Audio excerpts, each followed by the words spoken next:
Hey everyone, how are you? Back in the home studio, back with the microphone, camera, back in my room. And what I wanted to do for you is, as promised from this morning's financial update, was I wanted to create a whole scaling live presentation if I was lucky enough to be asked to speak on stage. The speakers at the event were all legends in my book. They were all much, much bigger and true professionals at what they do. I'm not trying to sit here and say I qualify to be on stage with them. Absolutely do not. That said, though, I do bring an interesting perspective, both in I built our portfolio while working a full-time job. So we're going to talk about that. In addition, I built a buy and hold portfolio, right? A lot of the people speaking on stage would control a contract for weeks, or perhaps they would control a flip for months. But no one was really talking about, buy and hold. There was a cash flow Chris, I believe he might have been the final presentation, who talked about taking his active income and converting it into passive income, which was a wonderful presentation, and was really excited to hear that. But again, I knew I was about to get on an airplane, so I had to throw myself at work. So I wanted to create Mike Zuber's Wholescaling live presentation. And I do this to give back. Again, everybody on stage was tremendous. They're legends in the business. They're go-givers. They were really helping folks.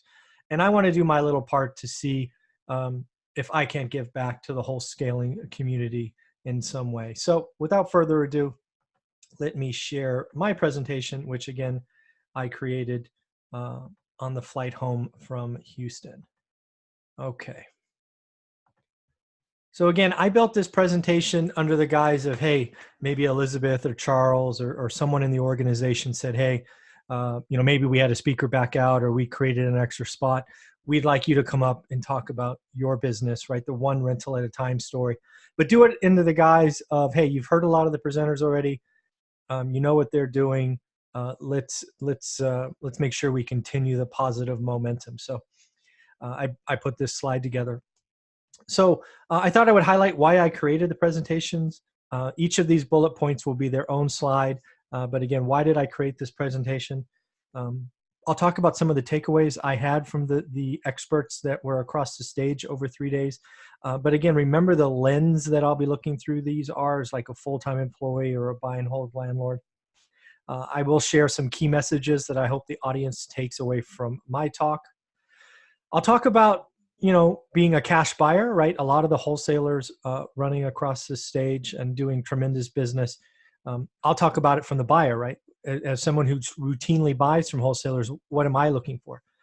In addition, I will talk about maybe what investors are looking for, because a cash buyer versus maybe a full-time employee who wants to get a bank loan is a different perspective. And then ultimately, I'll put on the hat that I wore for 15 years of being a buy and hold landlord, because to appreciate the other side of wholesaling, maybe it would help someone. I will certainly talk about active income, passive income, and wealth. Lots of the presenters talked about active income, passive income, and wealth, but I will spend this predominantly from a buy and hold perspective and hopefully give back. And then sort of share what I hope everybody has taken from my presentation. So again, that's what this presentation will be. And before I do that, a quote that I am proud to have said and now have this picture created is, financial freedom is hard, but a better financial future is easy. I share this because a lot of folks get into this business of real estate and they have the target of financial freedom, or they want to quit their job or whatever, which is a great ambition. Don't get me wrong. But I think the first step to this journey of financial freedom needs to be a better financial future, right? So maybe it's not quitting your job. Maybe it's staying in there for another year or two and building up a nest egg and doing all these things. Or maybe it's adding a rental or two. So again, if we can get to financial freedom via a better financial future, let's do that. It's something I'm proud of. So why I created this presentation.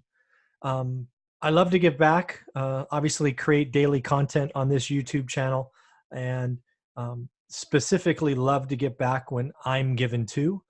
and to see 15 or 16 folks come across stage and give their hour to 90-minute presentation, I feel, I don't know, obligated to share, or A, create this presentation, but B, also share, if I can, to give back in some way. My story is very different than the folks that came across the stage, right? I worked a day job. I had no intention of quitting my day job. I loved my day job.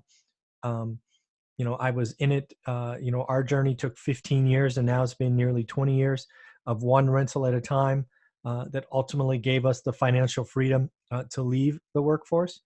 So my story wasn't about, being laid off or somehow, getting rock bottom and pulling myself up. No, mine was, I'm going to live below my means. We're going to buy one rental a year. And then it sort of snowballed from there. So again, but this is, it's always interesting to appreciate where people come from. And, I'm here to share with you that sometimes, staying employed and doing real estate in the evenings or the morning is not a horrible idea, in my opinion. The other thing that I think is important to talk about is I've been through multiple recessions. I have seen, frankly, lending get extremely loose, and I've seen lending absolutely disappear. I have seen prices go to the moon, and I have seen prices go to the bottom, and have been successfully invested throughout those cycles. My experience, and maybe where I'm cautious, is because I've seen so much pain before. And maybe it's pain you don't see if you've only been investing for the last 5 or 6 or even 8 years. I have the scars. I have the friends that were worth 8 figures that were now bankrupt. And, these things can happen. One of the big takeaways I hope you take from this is, even if you have been crushing business the last 5 to 8 years, I want you to appreciate that you have been investing in an upcycle. And what works in an upcycle, if not modified, tweaked, or changed, can cause you to go bankrupt in 2 to 3 years if you are not careful. Let me say that again. Some folks that I've spoken with have been wildly successful, like legendary successful, the last 5 to 8 years. And if the market turns, I'm not saying it will, but if it does, and these individuals don't modify their behavior, how they buy, how they carry, how they finance, they're going to go broke, right? Lots of folks know Dave Ramsey, and Dave Ramsey was making a killing in another real estate cycle. Unfortunately, he was borrowing short, which didn't bother because he was in and out of transactions quickly. The market changed. He got caught with lots of debt, with balloon payments, and nobody would refi him out. And now he's anti-real estate, right? Those scars run deep. So again, real estate investing is such a phenomenal investment. Just realize that part of it is watching the cycles, because if you don't modify, the cycle can crush you. One of the things that hopefully I bring to this conversation, to the Wholescaling Live community, is giving you an appreciation for the end buyer, right? I am both an end buyer from wholesalers, and also, I'm an end buyer of, properties that get financed. Maybe you call those hotels in today's vocabulary, right? You buy them and close on them as a wholesaler. You clean them up, maybe trash out, and then put it on the MLS. I'm that buyer. So again, I wanted to give you a feel for what your buyers are thinking, and be a part of this. Instead of, let's talk about mailing and KPIs and do I do texting or RVMs or whatever. I want to be the buyer for you and tell you as a buyer what I'm looking for, both from a wholesale, buying a cash deal, right? All cash, buying something financed out of the MLS, or maybe buying a turnkey solution. Again, I wanted to come to this story again as somebody who maybe had a full-time job, right? Maybe I work 8 to 6, 5 days a week. So how do you communicate with me? How do you work with me? Maybe I can, maybe I can't talk during the day. But again, as a buyer, what could I do for you, or how could we work together, given your grinding and hustling and trying to get commitments and deals and inspections and maybe financial proof of funds or whatever it is. So let's talk about that. If or maybe when a down cycle happens, I want you to realize that things can build, and it's like a snowball going downhill. They can build gravity and momentum and size, and what you never thought was possible could happen. Um, Again, somebody who invested through this cycle, I remember when I bought something in '03 for 107 grand and ultimately sold it for 260. I never, ever, ever, ever thought I would see that house for less than 107 where I bought in '03. Unfortunately, the person who paid 263 or 267 for my house lost it to foreclosure. And then the bank ultimately sold the same house that I bought for 107. They sold it for 75, right? It was like four short years later. So realize things can get nasty. And if you are on the wrong side, they will build and dominoes will fall. And pretty soon you can't get out of the way, and it can crush you and can cause bankruptcy. The other thing that's important to appreciate about a market that may be down is motivated sellers could change on a heartbeat. Just because let's just use the numbers. Let's say they bought their house for 200 and suddenly it's worth 180. I'm just making numbers up here. But both mom and dad are working. So they're like, it's okay. We'll get through it. 3 weeks later, mom loses the job. 2 weeks after that, dad does. Their motivation has gone up, right? So realize in down cycles that motivation can change on a dime, and people will make decisions quickly when pressed and when they fear things coming. So maybe in today's market, which has been a seller's market, you're reaching out every 90 days. If the market turns, my guess is you'll want to check in much sooner or much more frequent. You're going to probably want to tweak your message, obviously, because maybe now it's not high equity, but it's gosh darn it, I need to get out. So those kinds of things. Another thing is, this is a wonderful business. If you took anything away from the Wholescaling Live event, is those individuals on stage were all extremely successful. They all had the biggest hearts. They were giving back, and they're all set up to survive the next cycle and frankly prosper.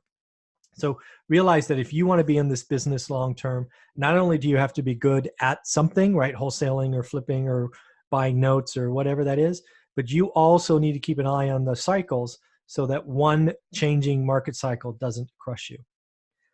And then lastly, helping folks. That was a big takeaway I got from the event, is the ability to help sellers and help buyers, help investors is very, very, very rewarding, right? The emotional and financial impact of doing it allows you to fill your bank account and also fill your emotional cup. And it's a great feeling realizing how many people you can help with real estate investing. So some of my takeaways from the event, first and foremost, is you only have to be good at one thing in this business to be wildly successful. Right, you hear, and I felt this way in a lot of the question and answers that we were gracious. The speakers were gracious enough to have, but basically they're like, focus, right? Do your thing, right? If you're going to be the mailer, be the mailer, right? If you're going to be RVM, be RVM, right? If you're whatever you're going to do it. Don't get distracted by shiny objects. Track your metrics and your KPIs and tweak appropriately, but become the very best at that in your market. Was something very impressive. The other thing I have to sort of turn the lens on myself is I'm a terrible networker, right? I have no problem looking at a camera. I have no problem sharing our story, but you get me in front of a room full of folks, I'm going to go walk to a table, likely in the back of the room, and just sit down and get ready to take notes, right? I need to work on introducing myself and all of that. I am not particularly good at it. I am surprisingly an introvert. Just uncomfortable, and something I need to work on for sure. So I guess I'll put myself on blast so you can all remind me that I need to network more. And I do okay one-on-one, but in big groups with swarms of folks, I am terrible at networking. The best part of this business is helping people and changing financial futures. Not only helping people, as I talked about earlier, buyers, sellers, investors, but the ability to share knowledge and really see people in the audience have those aha moments from some of the talks and some of the presentations is there's nothing like it, right? Seeing somebody have that aha moment and know that they're going to give this a shot and they're going to change their financial future. They're going to have a better financial future for sure. And maybe that ends in financial freedom. But simply the ability to turn on the light bulb and have someone go, I got it. I know what I need to do, is outstanding. And each of the presenters should be so proud about what they did. I believe a couple of speakers, at least two that come to mind, and there may have actually been a third, talked about the market peaking, or at least potentially peaking. I remember it being the second presentation, kind of talking about and relating what happened in 06 to 08 with what might be happening in 19.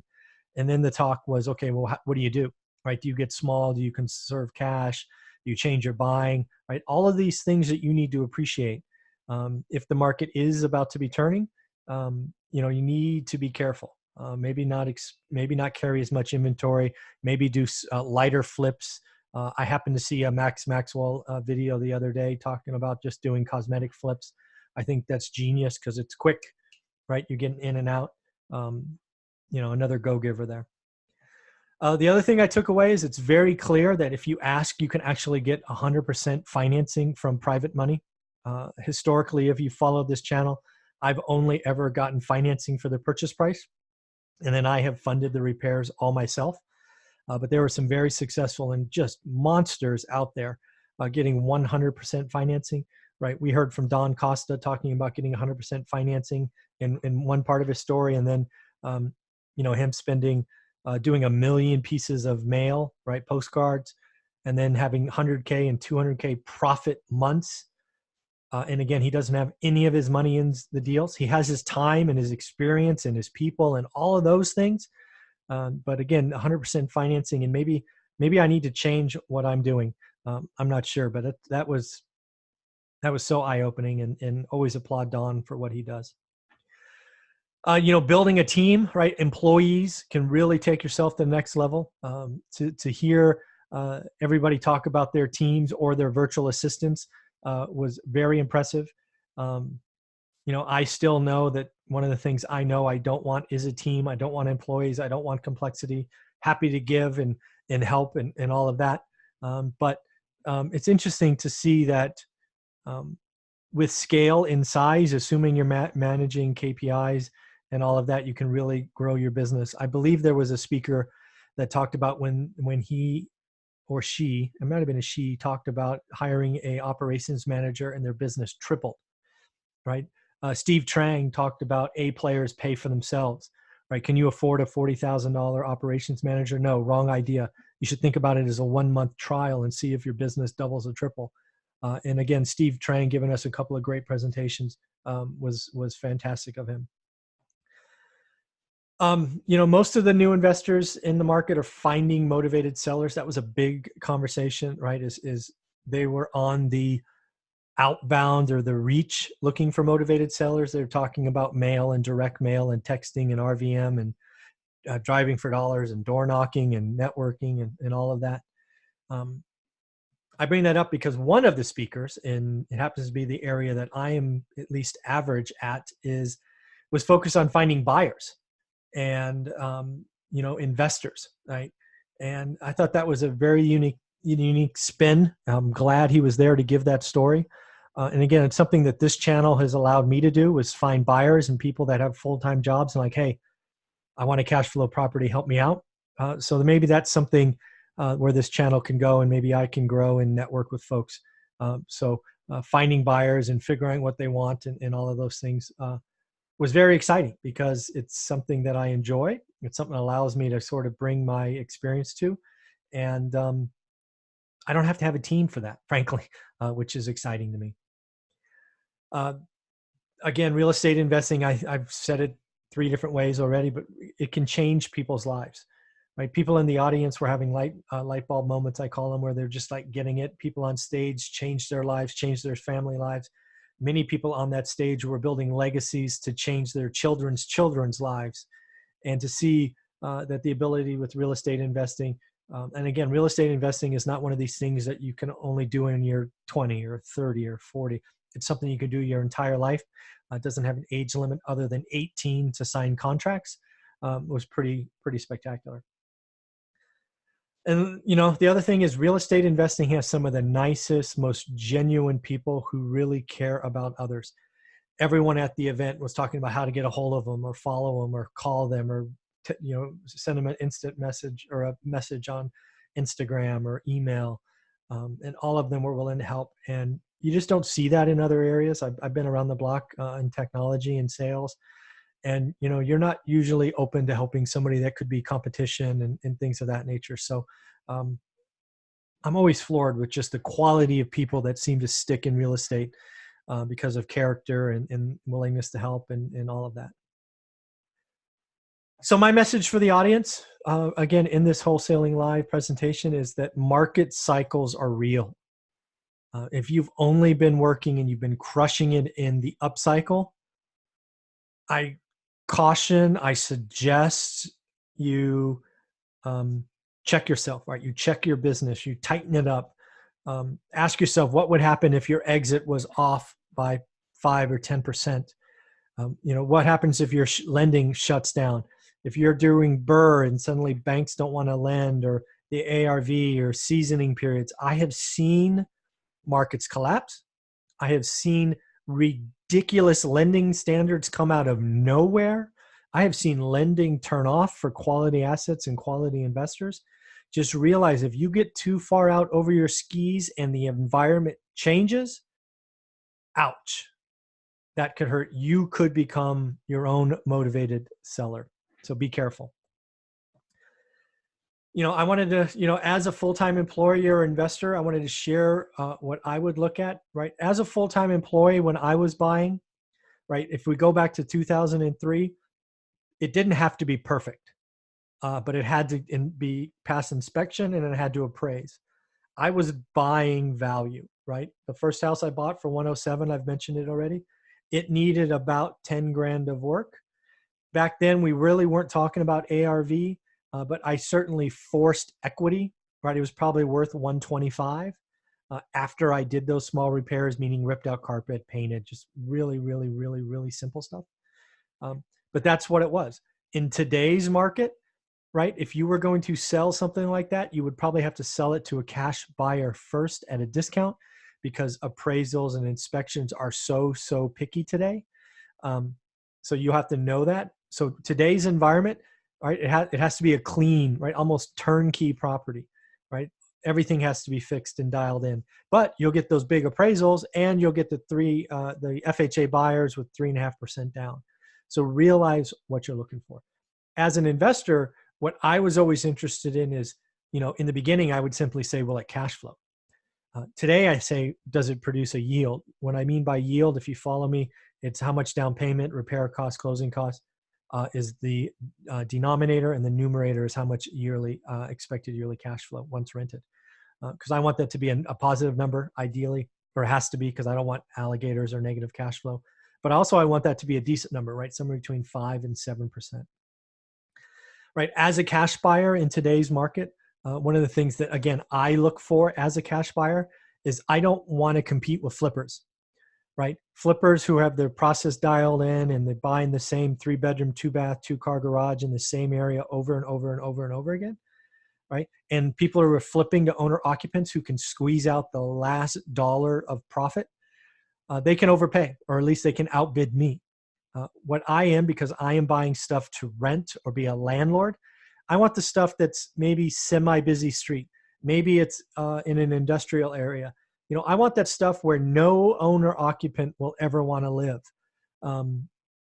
Because A, I get it for cheaper, and B, renters generally don't care. And again, I want to own these things for decades. So I'm routinely buying stuff as the only bidder. Because again, most of the people buying from wholesalers are flippers.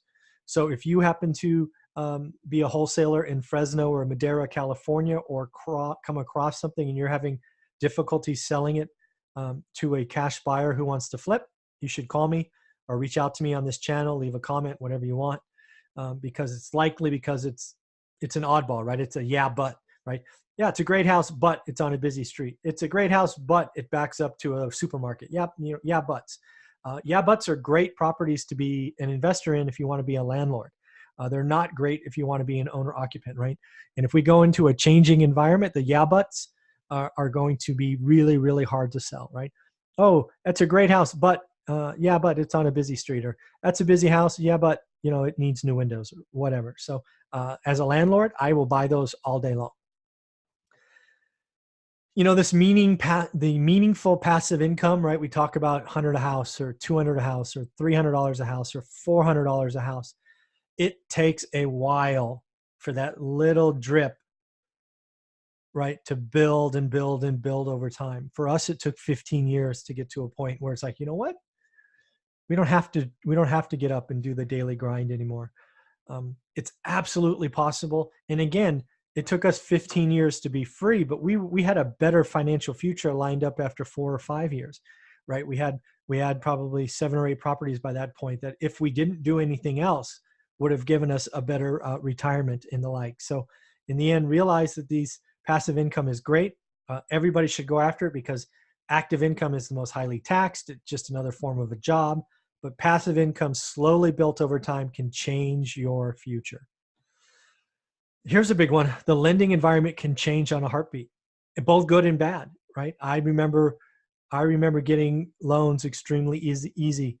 I remember walking into a bank to buy a house with an 800 credit score, 7-figure net worth, 6-figure income, and getting told no, because I owned too much real estate, right? If I'd have brought that in 30 days before, no problem. But lending turns off. Then, fast forward, suddenly no lenders want. So now I just do private money. But now lenders are back. Oh, you are buy and holder. Let me give you this. Let me give you that. Right. So lending changes both positive and negative. Pay attention. What I want you to do here is, don't rely solely on one lender or bank. Always have a backup. Build those relationships. Go another direction, just so you have something you can go after. I believe that learning your market is good enough for 98% of you. Yes, if you are doing 100 deals like lots of people on stage are doing, going to other markets is probably a great way to do it if you build up the infrastructure, process, procedures, all of that. But most of us, we can have a better financial future and even leave our day jobs getting good at one market. It's the shiny object. It's trying to compare yourself to someone else. Just stop it. Most of you, 98% of you, could be financially free by learning one market. Let that set in. And after all these years of 20 years, I certainly have danced around other markets and looked at and occasionally flirted with other markets, but we are still in the same market. Frankly, it's Fresno, California, the one that Don Costa dominates so well. Along those lines, I want you to focus. Focus is the key to success. Stop chasing markets. Stop chasing shiny objects. You do that, you'll go broke and never make any progress, and then say real estate investing doesn't work. Stop it. Focus on one market. Focus on one asset type, for heaven's sakes. Focus on one zip code. Be the best, repetitive, over and over and over again. If you need help, the link in the bottom of this video is a course that teaches you exactly how I learned Fresno, which I've never spent the night in, never was in before I started. And, you can use it to learn any market. So when starting out, I was looking for value creation, right? So it was called forced equity back in 2003. I bought a house for 107. I spent 10. So I'm in it 117, but now it's worth 125, 130. That was what we did back in 2003, 2006. Then what we did is we did what was called cash out refinances. Is the equity in that first house went up from 107 or whatever, the value 107 to 165, 170, and we peeled out equity via a cash out refi, and we bought more real estate. Something that you will see from us is we never took our real estate cash or equity and did anything but buy more real estate. Didn't buy cars, didn't buy trips, didn't buy silly Gucci bags or toys or gold necklaces or whatever. In addition to that, we also, when stuff got crazy priced, we did 1031 exchanges, and we moved our equity from houses, which were overpriced, into small apartment buildings, which shielded us from the worst of the downturn. Something that we often do, and I frankly still do today, and I work with agents on this all the time, is call me up when you find like a 2-bedroom, 1-bath house with 1,250 square feet, right? It's a funky layout. It has a living room, dining room, family room, all mushed together, right? If I can find a way to create a third bedroom or sometimes even a fourth bedroom, I'm down, because if you can buy it as a 2 and rent it as a 4, there's a lot of ways to create value and increase yield and all those things that I look for. Realize that if the market crashes or even plateaus and it stops rising, that lending can turn off or become much, much more difficult, right? Lending could still be on for those W-2 earners with 750 credit scores. But maybe if you're self-funding or a non-W-2, your lending's gone. None of this cheap money from banks. I've seen it, right? So you have to find ways to recycle capital, and that could be private capital. It could be hard money. But just realize that one of the things you have to figure out is just how to do that as markets change. You know, holding properties that you buy when they're on sale makes a ton of sense, even if you're paying 12 to 15%. I remember in the depths of the crash, we were finding houses basically at land value, but we had to pay 15% to get private money to work for us. Happy to pay it. We kept those loans for a long time. But again, we were able to use somebody else's money, paying 15% interest to buy properties, right? When the market's on sale, your job's to go shopping. Don't get distracted by expensive money. When this stuff goes on sale, and you'll know if you learn your market like I tell you to, jump in, buy as much as you can. Don't be that person that says, I wish I bought more. That was something I'm very proud still to this day to say, that we bought every property we could during the crash, and I'm happy we did. You know, fear is going to grip the owner occupants. When this market rolls over, and I don't know when that is, owner occupants are going to freeze, right? If unemployment goes from 3.5 to 6.5, people are going to stop buying. They're going to stop upgrading. They're going to stay in their homes. And what happened is their life events still happen, and people need to sell, and people need to move, and for jobs and death and divorce and all this stuff. I have seen prices fall 2% a month for the better part of 18 to 20 months. It's wicked. It's painful. It happens fast. So realize that that's out there, and you don't know when this is coming. Today, again, I look for areas that flippers don't want. I believe most cash buyers that are buying from the wholesalers at the event are trying to flip the bread and butter 3-bedroom, 2-bath, 2-car garage, single-story house. Those stuff get bid up, and there's no profit, right? The wholesaler makes all the money. Flippers are going to lose their butt eventually. So I like to buy the stuff that's odd. It's a yeah, but yeah, it's on a busy street. Yeah, it's a little older. Yeah, it's a 1-bathroom, right? Whatever. I like to play where there's no competition. It allows the wholesaler to have a successful exit, and then I can have a successful hold if I choose to, or a flip if I choose to sell it to another landlord. Again, I do this because I like oddball properties in Fresno and Madera, California, because I just hate competition. I don't get in bidding wars. I lose stuff all the time. It's fine. There's lots of people out there flipping today, and if they want to bid up prices to where I can't see how they can make money, go for it. I believe reputation matters. I prided myself during the crash that every foreclosure we got in escrow, we closed. A lot of people were buying, getting stuff locked up and couldn't close. We closed everything. I think today every commitment I have with wholesalers means something.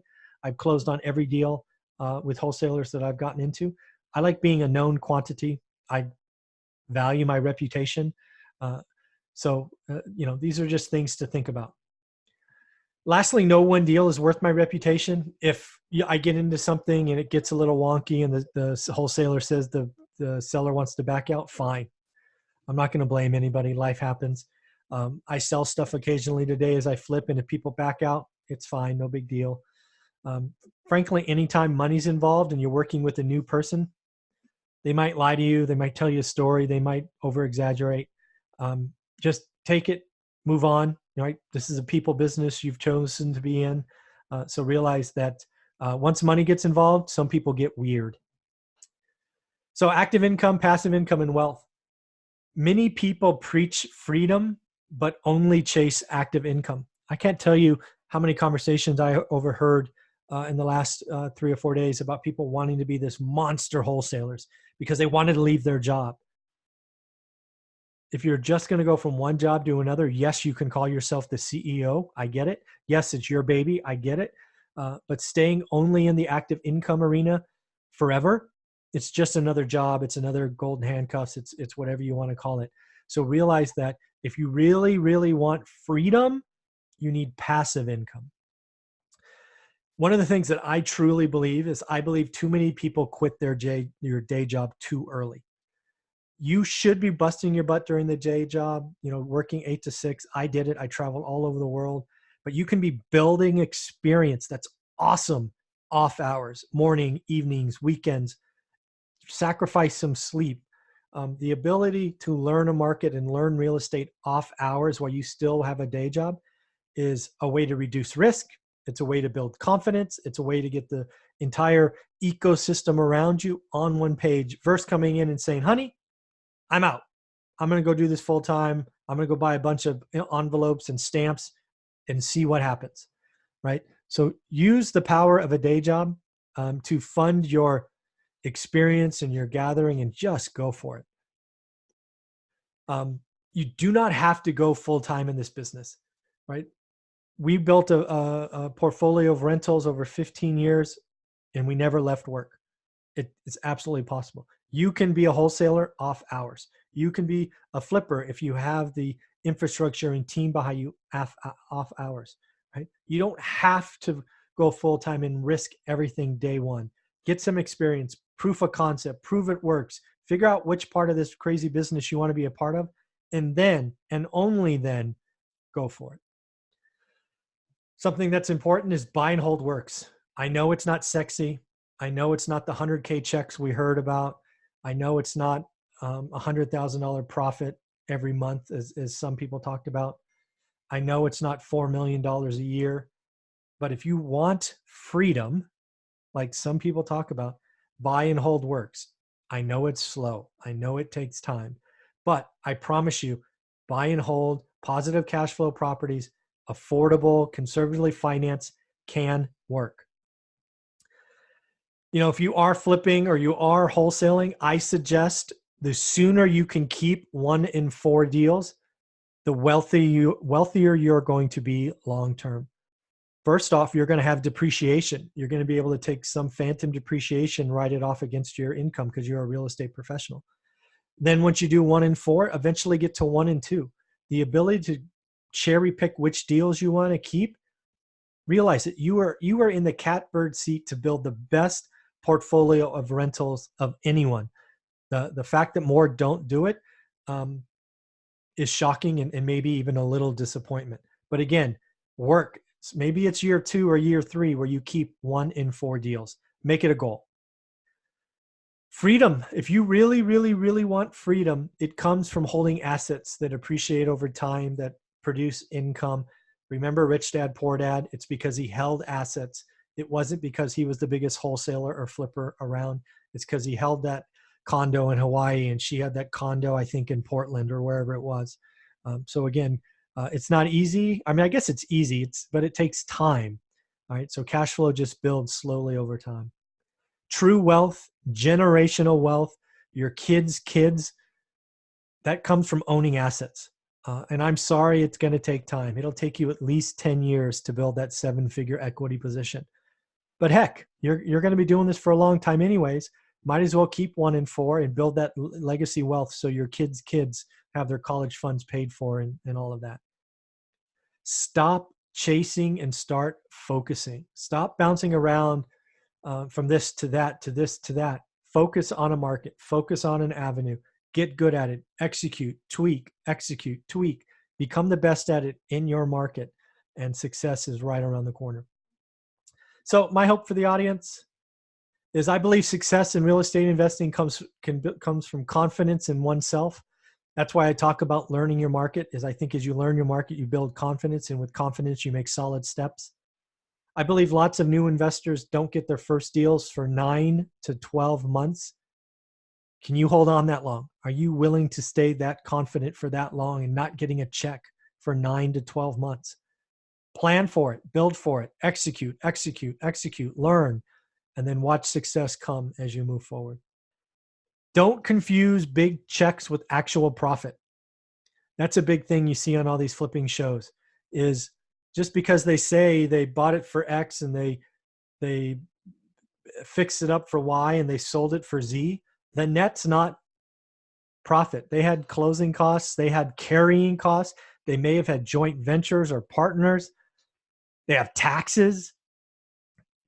Don't believe any of the numbers that you see in real estate when people just show you one number, unless they're talking about taxes and closing costs and carrying costs and fees and points and all that stuff. It's not, most of the people that show a 40K check didn't make 40K. They might have made 18 or 12. So realize that.